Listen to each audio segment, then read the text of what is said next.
Jesus Christ, welcome back to Previously Gifted. Just for Eric, I just tried doing the intro dance only with my eyes.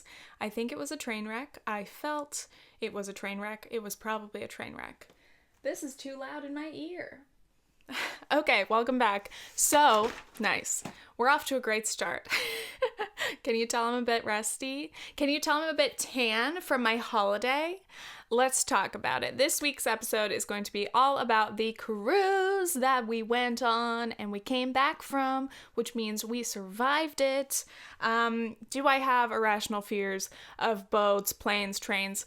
Maybe. But I overcame them, and I'm going to tell you all the freaking stories, all the things we saw, all the fun. So, before we get started, I want to say that Previously Gifted is now over 1 year old. How fantastic. We have made it. As I said, I haven't been consistent every single week, but in 2019, we're aiming to be better, okay? I'm still so happy that I even managed to make this many episodes and that you guys listen. It makes me so damn happy to read your comments or your messages when you say, you know, that you listen when you're on your way to work or doing whatever, or you just like to listen to my voice. I'm shocked. So, this is a sly reminder to leave me a comment if you're listening on YouTube. I just remembered we have so many new reviews. I have to do that too. Wow. Okay. Thank you guys. Okay. Before we get started, I want to give a shout out to, we have new patrons. Of course I lost my page. Our first new patron is Matt Rios, who actually became a patron at the beginning of December, and I don't know if I missed it or didn't notice when I was recording the last 2 episodes, but Matt, thank you for joining the patron fam. I hope you enjoy the bonus content, and once again, in 2019, once my life is stable, I will be really working on bonus episodes for the Patreon. We also have a new patron named Maria Sune. It's soon, and there's an E at the end. Maria, if that's you, hi. Every other Maria listening, not you. Don't you dare listen to this hello. I am rusty. Okay. We also have sponsors. If you guys want to go to our Patreon, it's patreon.com/previouslygifted. And it's no secret, the sponsors are my favorites. No offense, but they deserve it. We have Hannah Baker, Lauren Thomas, Eric Courtwright, Liz Walsh, and love you. My voice is shaky. Every time I get back into the podcast, I'm like, okay, get your shit together. Get your shit together, Tiffany. You're about to record your freaking stupid voice for a whole hour. You better think of good things to say. And then I start doubting myself, and I just shouldn't voice it, you know? But since I did just remind myself that we do indeed have a lot of new reviews, and I told you guys I would read them if you leave them. So if you guys want to be, you know, shouted out in a future episode, leave me a nice review. 5 stars. iTunes, Apple Podcast, whatever. No, but really, it helps the podcast look more credible. And of course, it helps my ego. That's the most important thing, isn't it? So let me read these. We actually have a lot. Oh, I'm so excited. This whole podcast could just be reviews. I may not read the whole things because that's just like scratching my own back, you know, or something else more egotistical than that. I can't even remember how far back this goes. Give me a moment. Yes, Robin, we shouted you out. The other Ella, I'm pretty sure we already did that. Yes, the series of random numbers, you. Okay, here's a new one. Yes, girl, 10 out of 10 from Glon Coco. Shouts out Glon Coco. One of my favorite new podcasts. Found your YouTube channel through your internet analysis series. Shouts out new listeners. Thank you for being into the internet analysis and then actually wanting to hear more about me. That's so kind. And I love hearing your travel stories, especially as someone that recently studied abroad. You go, Glon Coco. Tell me about your study abroad stories. I love to hear them. Why is this? It took me a whole year to go through my last notepad journal thing where I write all my to-do lists and my thoughts and things. And on the very first page of last year's notebook was the day that McKenna and I met Jane Goodall, the famous researcher and animal welfare woman, the wonderful goddess. And I wrote on that page, "We just met Jane Goodall." And so now that notebook has come to an end, and I'll probably throw it away, I have a new notebook, and it's kind of ugly. I didn't mean to buy such an ugly thing. I usually just like a plain notebook, but I went to the dollar store. The dollar stores here are called something ridiculous. Oh, it's called Poundland. Poundland. Like, am I a pervert for thinking that's a bad name? Anyway, this is my slightly ugly new notebook, and she's slippery, okay? So she's gonna have to shut up now. Shouts out. Then we got a review. Best podcast out there, 5 stars from Kayla Faith. I don't avidly listen to podcasts and don't write reviews, but as a big lover and longtime subscriber of Tiffany's YouTube channel, I just have to say that this is the holy grail of podcasts. What a sweet angel. I would love to read all of these reviews in their entirety, but honestly, it's just, these are things I should read to myself. If you want to read them, go read them. They're very fucking nice. Thank you, Kayla Faith. Then we have 4 stars. 4 stars. Whatever I can do to make you say 5 stars, I will. But anyway, yes, from Sexy 69 Sexy. Thank you. So I've been watching Tiff on YouTube for a few years, and now I've been listening to the pod, and I really enjoy listening to it here rather than on YouTube because I can multitask or lock my phone. Anyway, I love hearing about your travel updates and stuff like that. Thank you, Sexy 69 Sexy. Thank you for that username also. Then we have Chance Webster, favorite podcast, 5 stars. Tiffany, I sincerely appreciate the honesty and depth you place into your podcast. The stories you share are enticing. I'm not going to read all of it. Thank you so much, Chance Webster. Then we have 5 stars, favorite podcast, Game Too Much. I like to listen when I'm doing a solo long run to keep me a comfortable pace. I love the fact that there are people listening to this podcast while working out. I do like listening to podcasts while I'm working out if I'm doing something like weight machines or something, but shouts out. Enjoy your workout. I hope your run is greatly paced and nice, and I hope that you get runner's high. Thanks. Then we have Michaela Campina, my favorite podcast. Honestly, I'm not a huge podcast listener. Tiffany's podcast is probably the only podcast I listen to on a regular basis. And then there's some really nice, great stuff on here. Thank you so much. Thank you so much, Michaela. That is so sweet. This is too much. I gotta go fast. Literally, you guys left me so many, and when I noticed, I was like, oh shit, this is gonna be a really long time on the podcast, but I'm grateful. Then we have Lane Johnson, maybe Laney Johnson, previously gifted 5 stars. Tiffany is very authentic. Thank you, bitch. It's cool to hear from someone about my age, talking about subjects that matter to me, but also sharing her experiences in an interesting way. Bless you guys. And then we have Bosch, Bosk.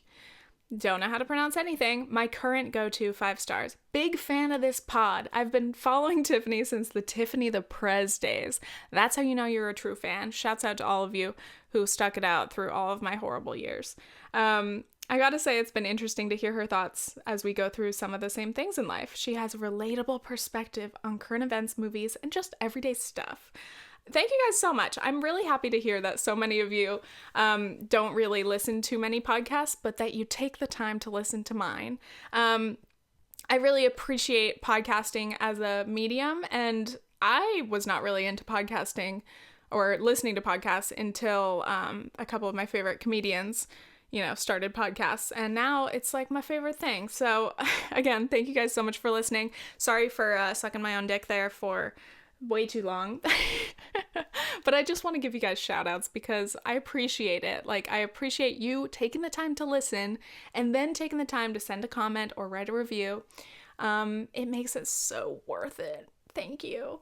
All right, back to the cruise. All right, holy shit. I have a note on my phone. Just whipped my headphone. What? I have a note and I made a whole list of things that we did each day and points that I wanted to make. And where is it? I lost it. Got it. Okay, first of all, the the flight was 10 hours, bitch. 10 hours. The longest flight I've ever done is probably like 6 to 7 hours, because now I regularly fly from LA to New York or New York to England, which is about the same amount of time. Even that is pretty unbearable for me. Like, I'm like, all right, I'll watch one movie and then I'm fucking bored. I'll listen to some podcasts. I'm fucking bored. So when Nathan's family was like, we're going on a cruise, Tiff, you're coming with us, it's gonna be great, I was like, how long is the flight though? Because they know about my fear of flying. We've made fun of me about it a little bit, but they're like, it's gonna be fine, you know, you can sleep, you can watch the movies. But I was like, 10 goddamn hours though? 10 hours is such a goddamn long time. And I'm sorry for cursing so much, but 10 hours? Are you kidding me? I know some people have like flown to like Australia or like Asia and they go on much longer flights than that, but I can't do it. So the 10-hour flight, I was scared. We flew out from Birmingham, so we took a train over there. We spent the night at a hotel near the airport, and then we were flying out early in the morning. So yeah, we got on the plane. I must say, a very, very nice plane. It was very comfortable, which is important, obviously, on such a long flight. And I looked through the movies and I was like, you know what? Let's just chill. Let's forget that time exists. Because honestly, does time even exist? Whoa. I watched a movie called Please Stand By, which is starring Dakota Fanning. I haven't seen many Dakota Fanning movies lately. I was looking at her and I was like, am I sure this isn't Elle Fanning? Because, like, I haven't seen Dakota since Uptown Girls, which, by the way, great movie. But Please Stand By caught my attention because Dakota plays a girl on the autism spectrum, and that is something very close to my heart. So it's also really cool to see a female character with autism, because in real life, autism is more prevalent in boys and men, but obviously girls can be on the spectrum as well, and they're a lot more misunderstood, I think. So I was like, hell yeah, let's watch this movie. It's basically about Dakota's living in her character. Her character is living in kind of an assisted home facility for, you know, people with various disabilities or whatever. They need some assistance, and she's very into Star Trek, and she writes her own script, and then she wants to go and deliver her script to Hollywood because there's a Star Trek contest and all that. So yeah, the movie is just about her journey. She takes a little trip, and it's about independence, and I don't know what genre it was technically classified as, like maybe comedy, but I was like, I didn't find this funny. I think it was okay. I think I rated it like 3 stars on Letterboxd. It wasn't like the most moving, but I still was really glad to see that representation and to see Dakota Fanning. So shouts out. And then I watched Elf, and excuse me, I forgot the last movie that I watched. I watched 3 movies, 10-hour flight, you guys. Yeah, I watched Elf, but I was kind of like playing games on my phone at the same time. I feel like Elf is the only Christmas movie that I like to watch, but not even every year, because I'm like, I don't know, I'm not really into Christmas movies. By the time you guys are listening to this, it'll be either Christmas Eve or Christmas, so Merry freaking Christmas, you guys. Happy holidays. Happy Hanukkah. Anything you celebrate, happy that. But yeah, I'm not super into holiday movies. I don't know. I don't go out of my way to watch them. So somehow I survived all 10 hours of the flight, and it actually didn't seem that bad. There was some decent food. I had vegan meal options. I drank a lot of wine to try to make myself fall asleep. It was fine. So, we landed in Jamaica. That was our port. And, we had to go through, you know, customs and all that, get to the actual ship, and holy shit, cruise ships are big. Did you know that? It's very impressive. I was just like, how is this possible? And I know it's like physics and like pretty simple kind of like rules of matter. I'm not explaining this because I'm not a scientist. Hashtag not a scientist. But I was just like, how is it possible that this thing is so damn heavy and all these people are on it and all like restaurants and all this shit, and it's just riding through the ocean? All right, sure. Okay. But yeah, we got in and obviously we were tired from our long ass trip. So it was about evening by the time we got to the ship. So we had dinner and went to bed, chilling. God, I drop everything so easily. My phone has gone flying because I don't think my hand-eye coordination is non-existent, but like I can just be holding my phone in my hand and it just jumps and I'm like, okay. Love that. That's what just happened. Let's jump to day 1 of the cruise. I have never experienced seasickness because I haven't really been on a lot of boats. I've been on like small boats, but not big boats. Definitely not a cruise ship. So I woke up and at first I felt fine. It is weird getting used to the rockiness. I mean, if you haven't been on a cruise, you'd understand. If you have, you get it. But I woke up and I opened our like cabin window curtains and I was looking out at the sea and I was like, God damn, this is so beautiful. The first day of the cruise was a day at sea because we were going from Jamaica all the way to Costa Rica, which is across the Caribbean, and it takes a long time to get there. So I was just chilling. I was like trying on my bathing suits, getting ready. And as I was getting ready, I was like, God, I'm hungry. I feel kind of sick. And then I started to feel really shitty and I felt like just lightheaded and dizzy. And I was just like, holy shit, this is seasickness, isn't it? I was like, no. I went up to where breakfast was and I swear to God, I was walking around with my plate trying to like fill it up with hash browns and bullshit. And I was just like spinning. I was like straight up, I could literally drop this plate and fall to the ground. I do not understand how this is possible. I'm literally like spinning right now just thinking about it. I don't want to think about it. So anyway, yes, if you've experienced seasickness, I'm sure you can relate. It's horrible. But I thought in that moment that it would last forever. I was panicking because I was like, hold on a second. I'm about to be on this boat for a full week and then we're just going to keep moving all day long because it's a day at sea. We're going to be like rocking a little bit all damn day and then all damn night. And then I'm going to wake up and I'm going to have to go on like a hike. Oh God. So I was panicking and my anxiety got to me a little bit. And I was just like, I can't do this. But that's the thing is like, it kind of makes you feel like you're drunk or, you know, that little bit of tipsiness, which some people like. I fucking hate it. When I drink, if I feel even the slightest bit dizzy or nauseous or whatever, I will just go to sleep. I will just escape it and like I'm out. So I was like, oh God, I can't escape this. I was like, this is a feeling that I just feel all the time. And even if I sleep or if I try to lay down, I might feel worse. Oh my God. And the panic set in so deeply. So I ended up just laying out on the deck on a pool chair and I was trying to just eat a little bit to make myself feel better. And then I was pathetic. I was like laying there like, I can't move. And Nathan's like, are you okay? And I'm like, no. At the time, it was fucking horrible. Thinking back, I'm like, oh, maybe I was overreacting. But no, like, it's fucking bad and I don't want to feel that feeling ever again.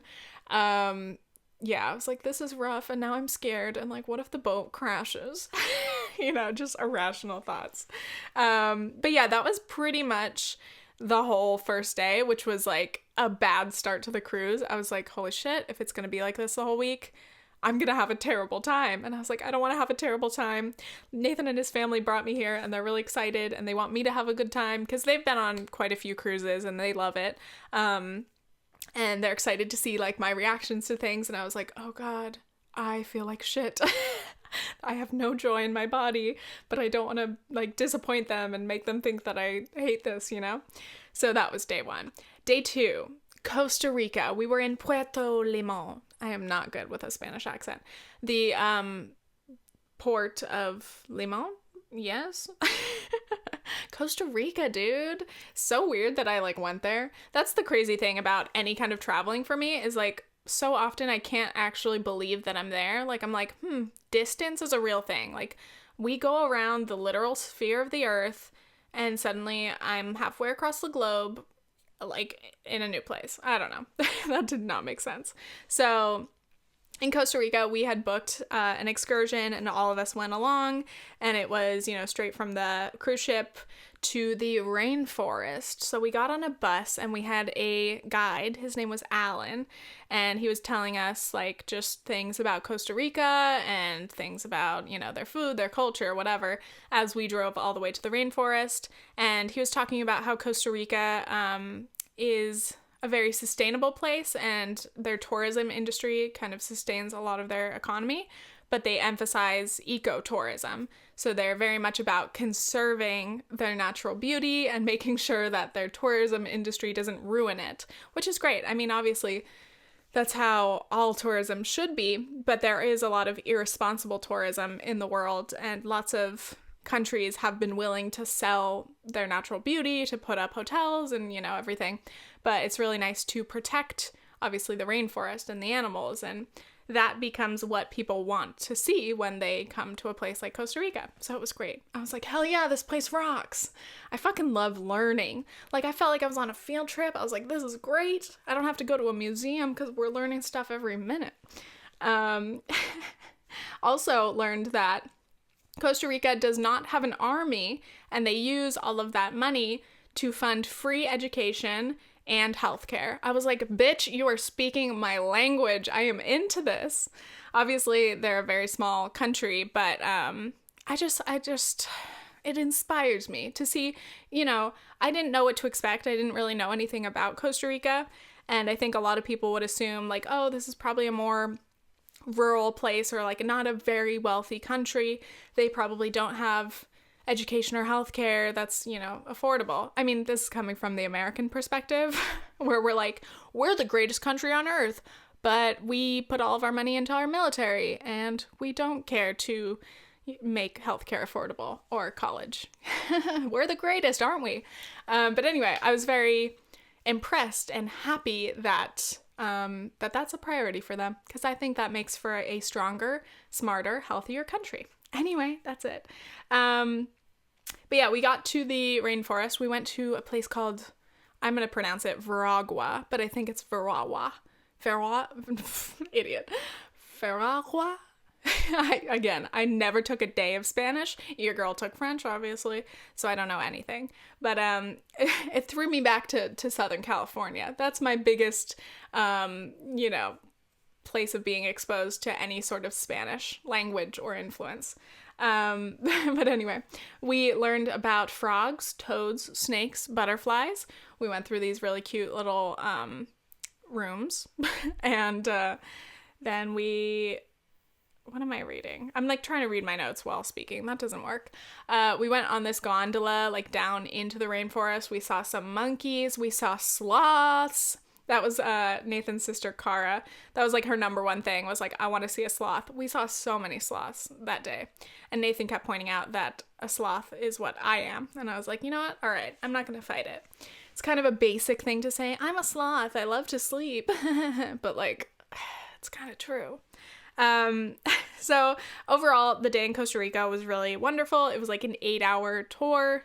So the whole time that the ship was at the port for that day, we were out and about exploring, which was really great.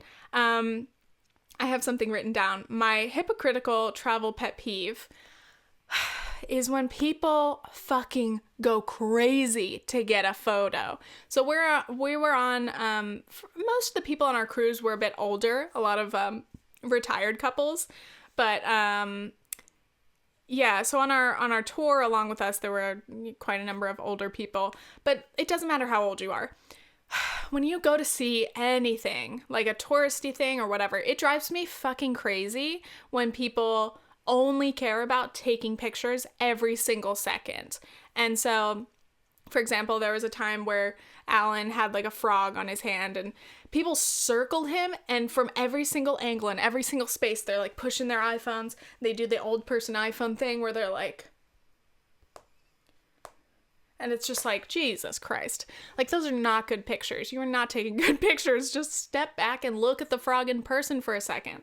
And yes, it's hypocritical because obviously I like to take pictures when I travel as well. But it's like, for me, I try to not try to constantly take pictures because I think it ruins my experience because that becomes my main focus is trying to get a good picture.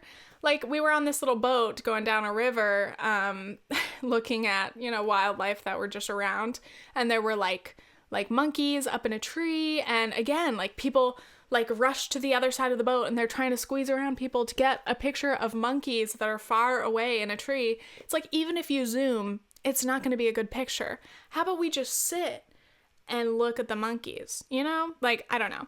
Maybe it's that it gives me some kind of an anxiety, kind of an anxious feeling when people get all riled up.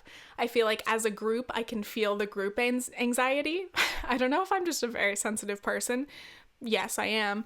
But that may be the reason. But also, I don't love crowds. So the thought of being in the middle of a crowd trying to take a damn picture, it really overwhelms me. But anyway, we did take a few really great pictures. But yeah, that was just my big pet peeve. Every time I'm traveling, I'm like I get that it's like a meme to be like, oh, back in the day, like, look, no phones in sight. They were just living in the moment. But like, for real, I wish it could be like, oh, look, there are monkeys. You have 10 seconds to take a picture. Ding, ding, ding. And now we're just going to look at them. And everyone's just going to chill. I would love that. But that's not how life is. Not everything's catered to what I want.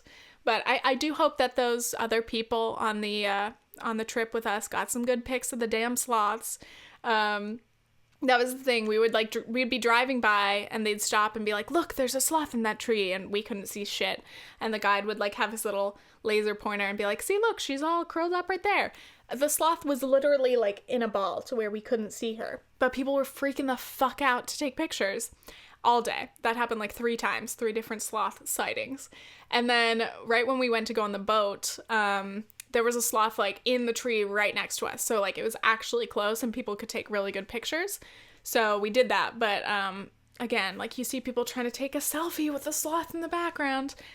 And on one hand, I get it. But on the other, I'm like, hey, chill out, please.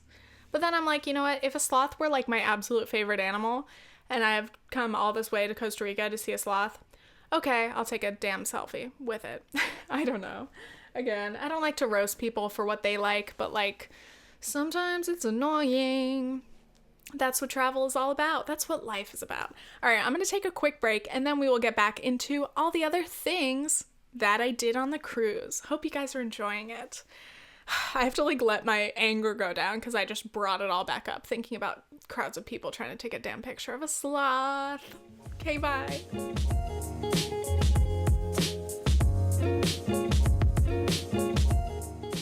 And we're back. All right, let's jump right in.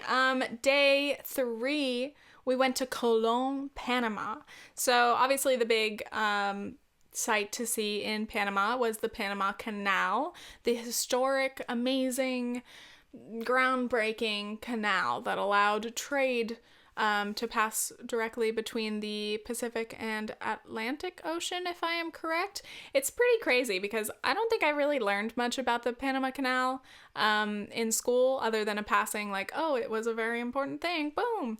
But it was very cool to be able to go and see part of it. But like really, if you think about it, like people back in the day were taking their slow ships full of cargo and people all the way down like across South America to be able to get back up like near Africa or Europe. And it's like to be able to literally cut through there saves so much time. And I'm just like, I just wanted to know more of the history. Like I wanted to know the before, you know?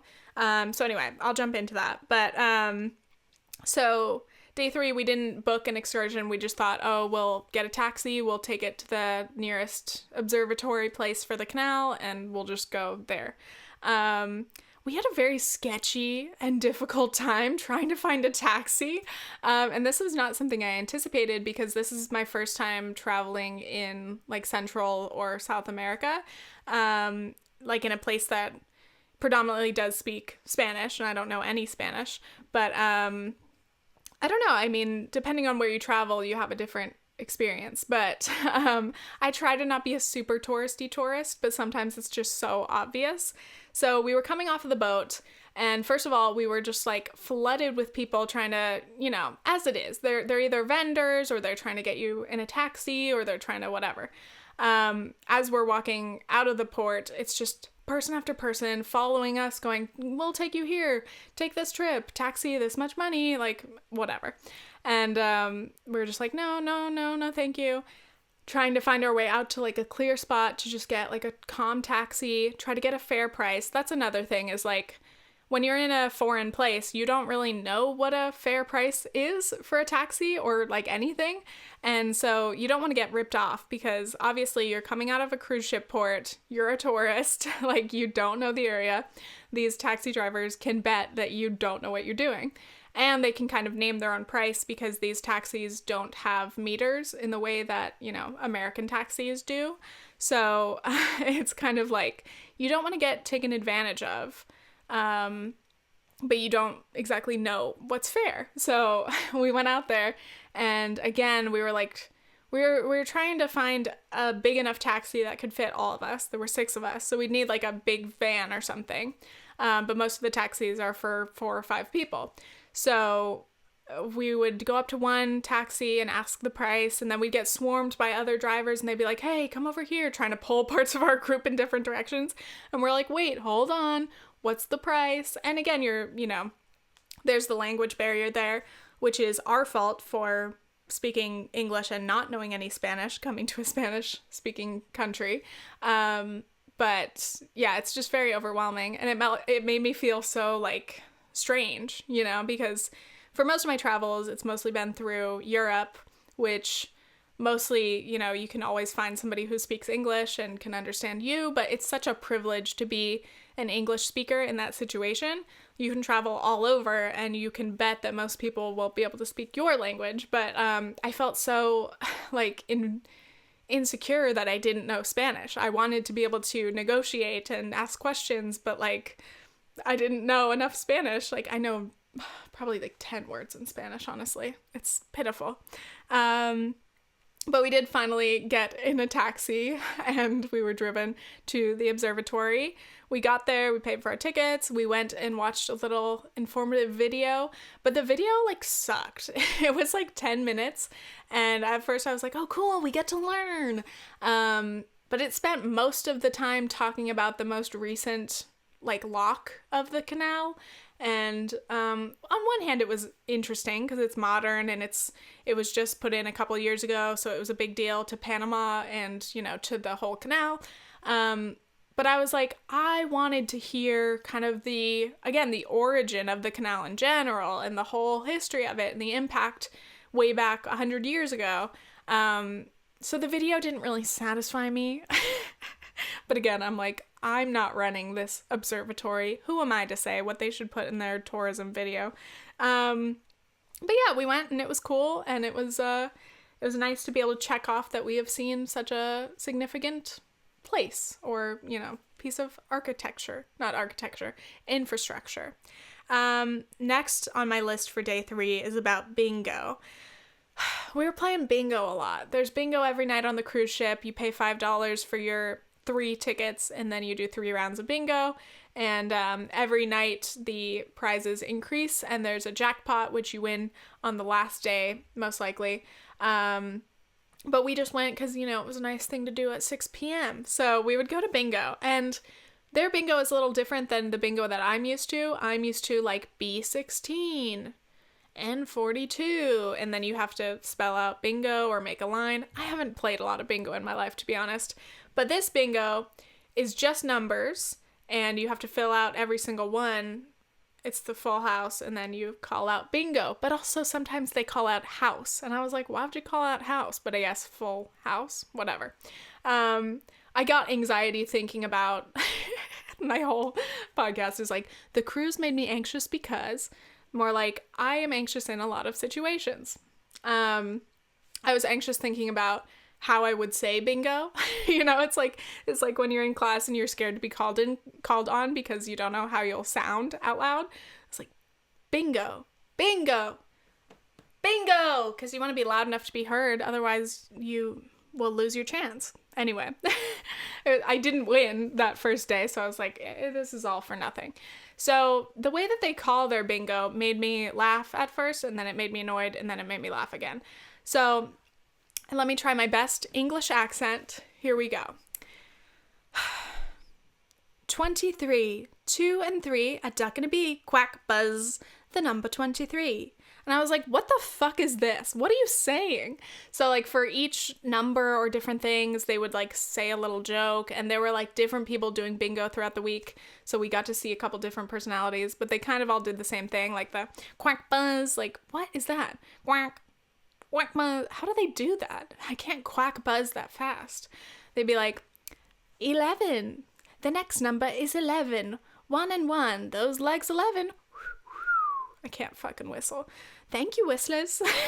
And this is a terrible British accent. I will never get better at my British accent.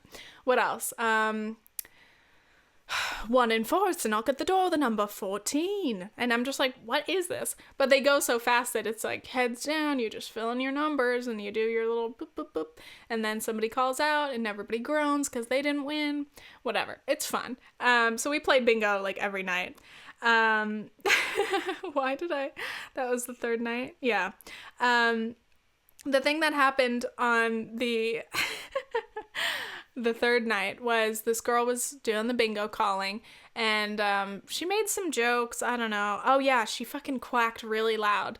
So again, we had been kind of used to the quack and buzz and all that.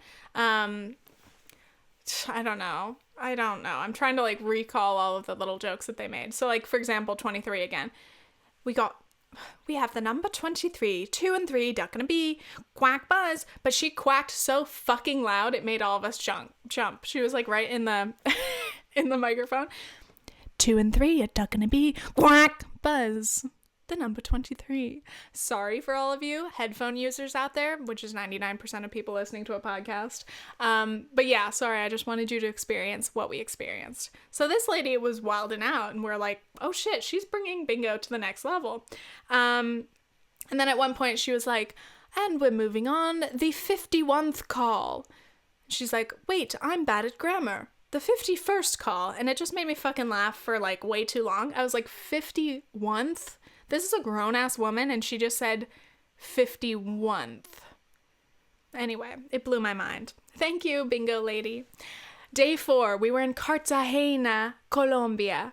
Yeah, Colombia was a cool thing. I was like, wow, we're going to Colombia. That's me traveling all the time. I'm like, wow, I'm in this place. Cool. I don't know. But, it was very hot in Colombia. And again, it was such a struggle for us to find a taxi. We had kind of dropped the ball, and we didn't look into booking excursions early enough. So a lot of them, the cruise directed ones, filled up before we could get to them. So in Colombia, we didn't have any excursions booked. So we're just like, you know what, let's just, go out into the city, explore, and then we'll come back and chill on the boat. So, we tried to get a taxi, and again, we were so warmed. Oh my God. First of all, the port at Cartagena was cool because there were like flamingos and monkeys and anteaters and like parrots. So you walked off the cruise ship and into this cool little like nature center, and then from there you could go grab a taxi or grab a bus or whatever. So we were trying to get a taxi for so long. And again, there were 6 of us. So like one struggle of traveling with a group is that that's like that many different opinions. And I'm used to kind of traveling either alone or with one other person, which is rather easy. But in a big group, it's like everyone's going different directions. It's an effort to keep you all in the same group. And then this person thinks we should do this person thinks we should do this. And it's just like, ooh. So again, we were trying to get a taxi, and we didn't know what was a fair price. Some people would be like, oh, we can take you for $25. And some people would be like, oh, we can take you for $40. And we'd be like, oh, what about $25? And they're like, no, now we can take you for $35. And you have like 5 different drivers trying to pull you into their taxi, and you're like, nope, we're just leaving. And it was just like so overwhelming. But honestly, that's the grind, dude. Like, if you're a taxi driver in a touristy place, like, you gotta get people in your car. So, that's the hustle. But it's overwhelming being the tourist who, again, doesn't know what the hell's going on and doesn't want to get pulled into a strange taxi. Dude, I swear. On the way out, it took us so long. We wanted to get into a yellow taxi because even though their taxis aren't quite as regulated, I don't think, as American taxis, or the taxis that I'm familiar with, like, you know, that have the driver's picture and license number and all their information in the car and the meter to know how much it should cost. They don't really have that. So at least we were like, okay, let's get into a yellow taxi. It's an official taxi. That's safe. So we went up to this transportation guy and we're like, hey, we need 2 taxis, please. So then he's like, okay, this guy's your driver, this guy's your driver. This guy leads us to just his car. And he's like, okay, get in. And we're like, what? First of all, the guy said, yeah, we can fit you all in one car. Yeah, 6 people. Here, go over here. And the guy leads us to his car that has 5 seats. And we're like, first of all, this doesn't fit all of us. Second, it's not a marked taxi, dude. What? I'm not getting in your car. The funny thing is we ended up getting in his car. But we took 2 taxis. And I was just like, this is sketchy. Like, I don't like getting in an unofficial car. Like, yeah, you really feel it when you're, again, in a country that doesn't speak your language primarily, or you don't speak their language, and then you're getting in a random person's car. I'm like, fuck no, I do not like this. Like, you have like limited service on your phone. It's so sketchy. I always like pull up my maps and my navigation and make sure we're heading in the right direction, because I'm like, I do not want to get kidnapped today in Colombia. Like, please no. Not now, not ever. Thank you. So in Cartagena, me and my sad accent, we went to the old town, which is just this like walled older section of the city, and we kind of didn't have much to do. We were just looking for an ATM so that we could get more cash. And by the way, this is one of my other pet peeves. When traveling, I almost always have service because of my T-Mobile plan. So even abroad, I usually have, you know, service so that I can text or call, look things up, look at maps. So I always end up being the map person, and I hate it because, first of all, anytime I use Google Maps or anything, the location jumps all around. So I'll be like, oh, to get here, we just go this way. And then we walk down that way. And then I'm like, oh, wait. My navigation just jumped and now we're actually going the wrong way. You know, that bullshit. So there's like that responsibility, a whole group of people following you when you're not even sure if your directions are given to you correctly. Or, you know, we need a restaurant. Look up a restaurant. I'm like, I don't want to be the person who has the sole responsibility of finding where we're going or leading the way. I just don't want that responsibility. But it always ends up falling on me because of my phone. And I'm like, wow. With great self-reception comes great responsibility. Really, it's fucking exhausting. Every time I'm like, I am never doing this again. I am never pulling out my phone. I'm not being the map person. But then the next time I do it again because I have to. Anyway, but again, it was 90 degrees that day and we were all just, I was literally sweating through my shirt, and in all my pictures it was just sweat. And it was a beautiful city, but like, we didn't have much to do. We were looking for more currency because they take Colombian pesos or US dollars, and we were just running out of cash. And I was just like, I just want to sit in like a little restaurant, eat some food, drink a beer. But like we just got so snappy with each other and with the whole situation because it was so hot. Like when you're that hot, you can't do anything. You can't enjoy anything. And then on top of that, if you're in a touristy section of a city and you're being like mobbed by vendors, or, you know, there were the ladies dressed up in the fruity outfits and they're like, take a picture with me. You know, I'm just like, leave me alone. It's so hot. I don't know what's happening. See, these are the ups and downs of travel. Everybody always glamorizes it. They're like, oh my gosh, you're so lucky to travel. Not me, but just anyone. Oh, it's so beautiful. You see these wonderful things. It's expensive. You get tired. You got to deal with the bullshit. Getting everywhere is difficult sometimes. And then just sometimes you're just grouchy and hot or cold or hungry. And, you know, that's life. And traveling is tiring, you know, like it's really tiring. To do something every day and go out and explore takes so much energy. So anyway, I'm not complaining in any way. I'm very grateful that I went on this cruise, and I'm grateful for all of my travels. But, you know, there are ups and downs, and I think it's good to discuss those. We don't need to set unrealistic expectations for travel. It's not all perfect. It's not all flawless Instagram pictures and blue ass water. Okay, rant over. Day 5 was in Santa Marta, Colombia.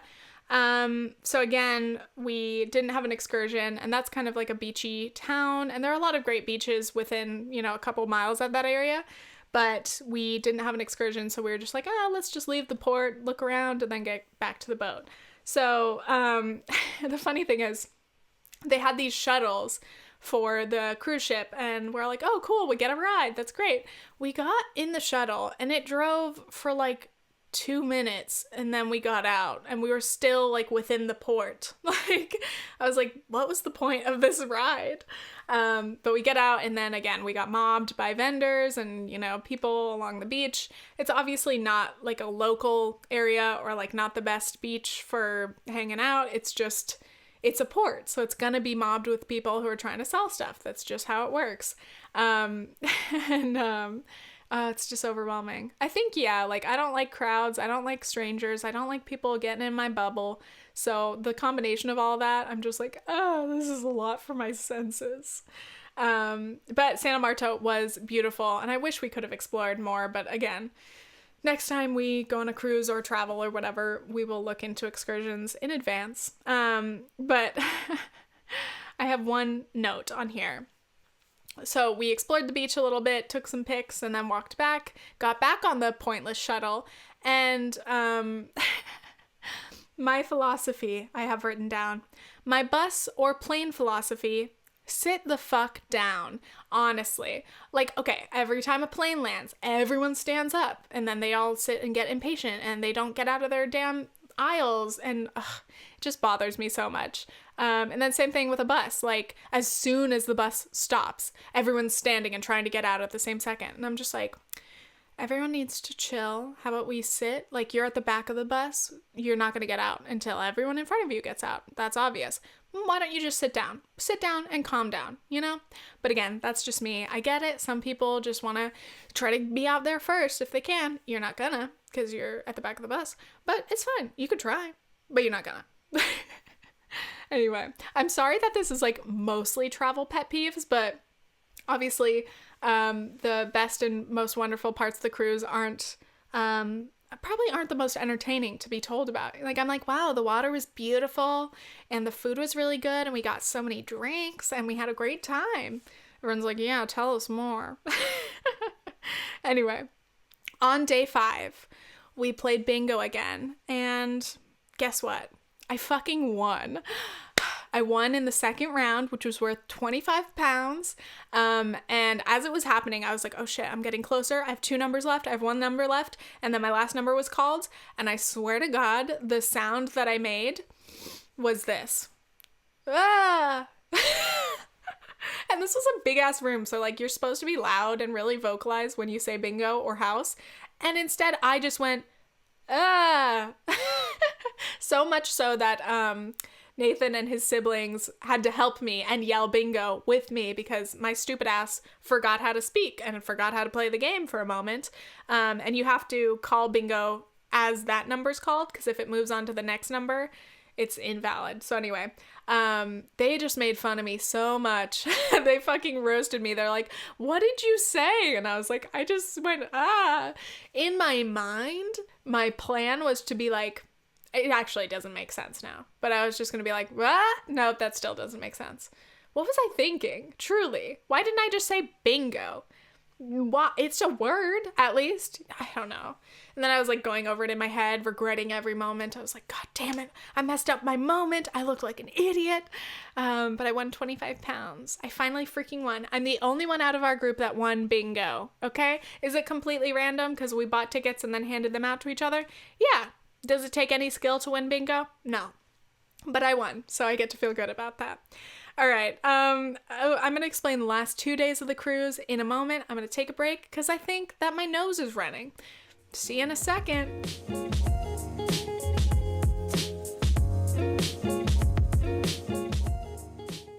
And we're we're back. I'm getting tired and hungry, so we're gonna make these last little bits pretty quick. All right, day 6 was another day at sea, which again, I was scared about being seasick. I was like, oh no, let's not do this again. But it ended up being okay. We had a rocky night before, and that was the thing. I went to bed really early every night of the cruise because, first of all, the time difference was weird between England and like Jamaica and the Caribbean was like a 5-hour time difference. So I kept being really tired early, but then also the nights were always rocky because the ship is moving on to the next port. And yeah, I just always got scared that I would feel seasick. So I'd like go to bed early because I was like, okay, at the least I want to be in my room laying down and just be able to fall asleep if it gets bad. So yeah, we had a rocky night the night before, and it's such a weird feeling to be laying in your bed and have it like tilting around, you know? Because I was like, this feels really rocky to me, but I don't think it's that bad. But it was like really windy too. Like if you went out on the deck at night, it was just like the most insane wind.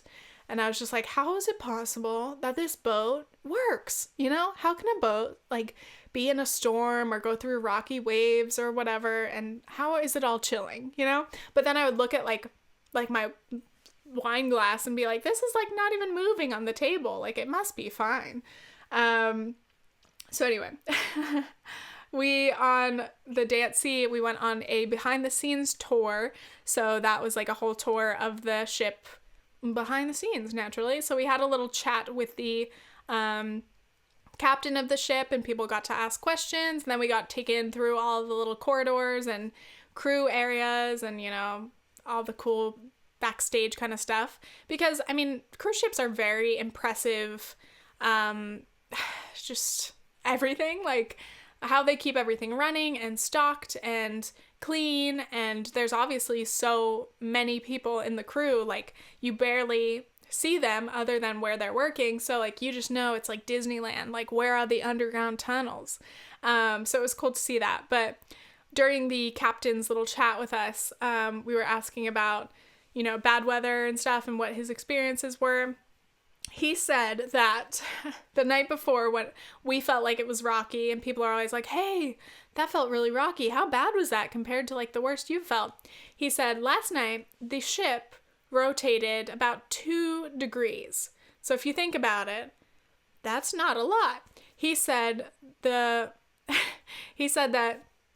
when he would start to get worried for like the safety and, you know, the ship, would be when the ship is tilting 50 degrees. And I was like, are you fucking kidding me? Can you imagine being on a cruise ship that is tilting that far? And then he said that the worst he had ever experienced was like 40 something degrees. And at that point on the I forgot what it's called, the deck where all the captains and officers are, he said at 40 degrees, it was tilting so much that he could reach out and touch the water from his like deck. And I was like, holy shit. And a big fuck no to that. I swear to God, if I'm freaking out in a little storm that's like tiny, I think I would straight up have to be drugged and put to sleep if I were in a storm that bad. Like when I got home, I looked up a bunch of cruise videos of like, you know, cruise ships in rocky storms and blah, blah, blah. And even in these horrible storms, which look terrifying, like they either are fine or everybody gets rescued or whatever. It's very rare for a cruise ship to sink. And even if it is sinking, it takes a long time. So usually there's enough time for people to be rescued. But yeah, the whole time I was like, oh my God, what if we were in a storm like that? God, no, knock on wood. That's not wood. This is wood. Touch wood. I never, ever, ever want to experience that because I will be so scarred and I would never be able to be on a boat again. But Nathan and his family actually said like that was like the rockiest cruise they had been on overall, like the roughest. And our last night was actually very calm. For once, like we would go to the theater to watch shows and stuff, and it was always like very rocky at night, and I would just like, ugh, like my stomach is just lurching. And the last night I couldn't feel anything. I couldn't feel any movement, even though we were moving. And they were like, this is how it usually is every night. And I was like, damn. I was like, I would have been able to stay up a little bit later, you know, drink a little bit, hit the casino. But yeah, my sleep schedule never really adjusted, so I just kept going to bed early. So I was like, you know what, if we want to wake up early at like 7, have breakfast, coffee, and then get out and do something, like if I stay up too late, I'm not going to want to wake up in the morning, so I guess it's for the best. And then speaking of not adjusting, my sleep schedule still hasn't adjusted. It's been quite a few days, and I can't fall asleep at night, and then I sleep in too late, and I just need to snap myself out of this. But anyway, that was that.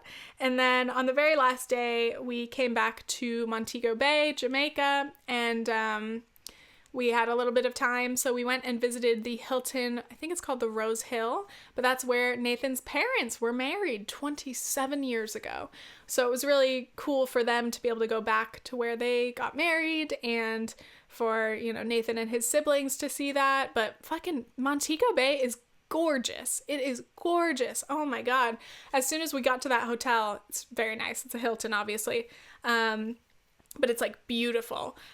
We got there and we're like, I'm going to spend a week here. Like, let's come back to Jamaica, because it was just breathtaking. Like, the weather was perfect that day. The ocean was like so bright and clear. And yeah, I was like, damn, this is a luxury hotel. Like, obviously, the cruise we went on was very nice. But I was like, suddenly something's tempting about not being on a boat. Like, just sitting and like being on the beach or being in a pool. Wow, tempting. The funny thing is, I had never been on like a purely like relaxing vacation, really. I said that to Nathan and he's like, what about Miami? I was like, oh yeah, we went to Miami and just chilled and went to the beach.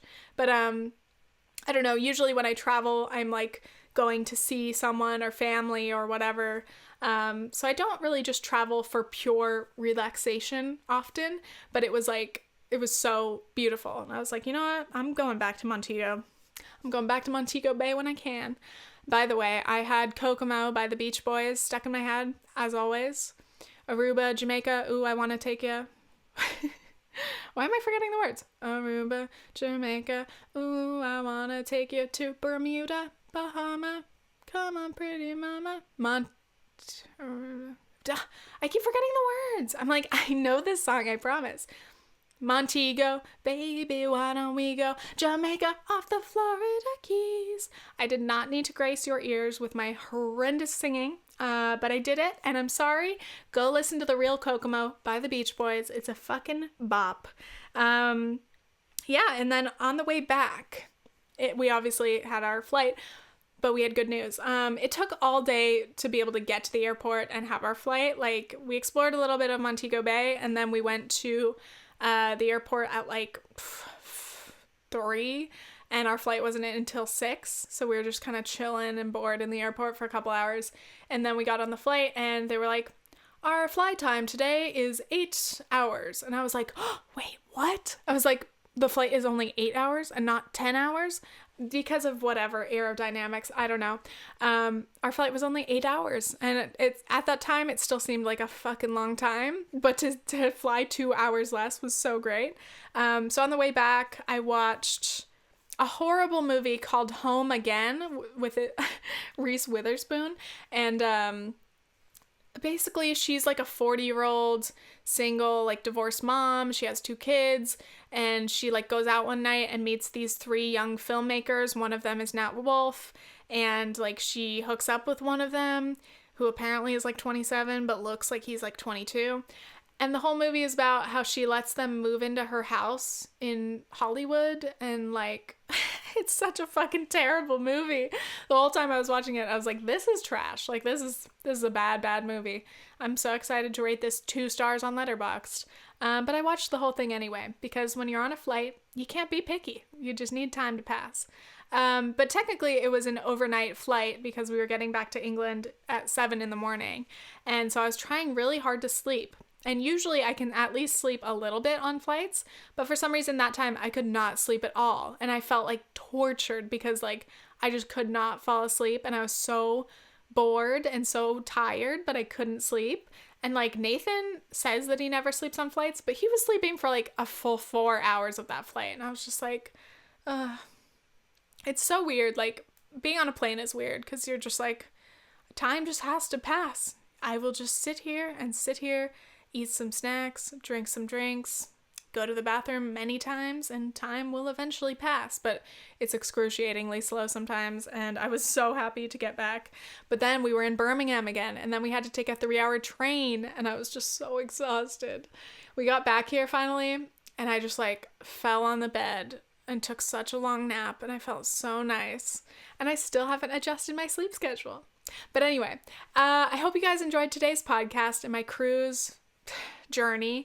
It was definitely a wonderful experience, and I'm very grateful that I got to share my first cruise ever with Nathan's family.